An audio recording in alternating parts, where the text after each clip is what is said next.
আসলেন? সৌদি আরব থেকে।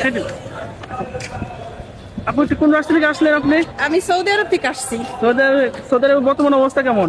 খুবই ভালো। আপনি কি কাজে গেছিলেন? আমি হসপিটাল ক্লিনার। হসপিটাল ক্লিনারের বেতন কত আছে বর্তমানে? আছে 50 আচ্ছা, 45। সৌদি আরবে কি দালালের মাধ্যমে গেলে ভালো হবে নাকি আত্মীয় স্বজনের মাধ্যমে গেলে ভালো হবে? না, কোম্পানির মাধ্যমে। দালাল ভালো না, ফ্রি ভিসা ভালো নাকি কোম্পানি ভিসা ভালো? কোম্পানি বিষয় ভালো। Free visa. সৌদি আরবের সবথেকে কোন কাজের চাহিদা বেশি? হাউস কিপিং, মেয়েদের জন্য আর কি। মেয়েদের জন্য। আচ্ছা, সেখানে কি যুদ্ধের কোনো প্রভাব ফেলছে? না না না, আমার ওই জায়গায় কোনো যুদ্ধের প্রভাব ছিল না। সৌদি আরবে কোন শহরে থাকেন? মদিনা মদিনার অবস্থা কেমন? ভালো। কত টাকা দিয়ে গেছিলেন আপনি? আমার টাকা লাগেনি কোনো। আচ্ছা, কিসের মাধ্যমে?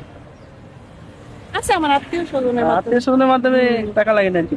আচ্ছা, যারা নতুন করে যাবে তাদের উদ্দেশ্যে কিছু বলুন। গেলে ভালো হবে আর কি, ভালো কিছু করতে পারবে। ভালো কিছু করতে হবে। ঠিক আছে, ধন্যবাদ।